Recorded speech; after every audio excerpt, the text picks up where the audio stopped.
My great-grandfather worked for Gimbel's and was a buyer, and he would travel overseas and bring back items like this to see if they would want to sell it in their catalog. And this is an item that he brought back in, I believe it was 1936 or 37. And apparently they didn't want to sell it because it was too expensive for a child's toy. And so he brought it home for my grandmother. It's a salesman sample, meaning that it's a small version of what would normally be a normal-sized chair. So your father would bring this back, and the people at Gimbel's would take a look at it and say, aha, and it would give them a great idea of the proportion, the scale.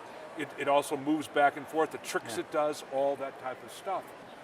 This piece was designed mid-1930s, has a great machine age feel to it. It's curved, it's sleek, it's slick, it's just smooth. If you look at chairs designed 20 years before this, they were fat and clunky and had all kinds of carvings, but this is really reduced to its most finite level. It had a very small lifespan, 1930 to about 1940.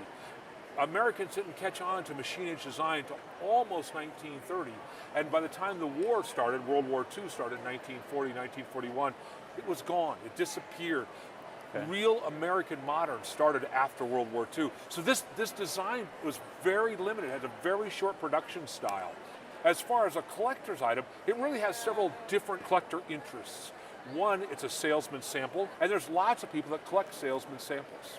The other collecting group that it would appeal to would be modern collectors. And modern collectors are kind of a wide-ranging group of people all over the world. And this little chair could appeal to any number of them. There's lots of modern collectors that collect chairs. And for a chair collector, this is a great piece. Do you have any idea what it might be worth?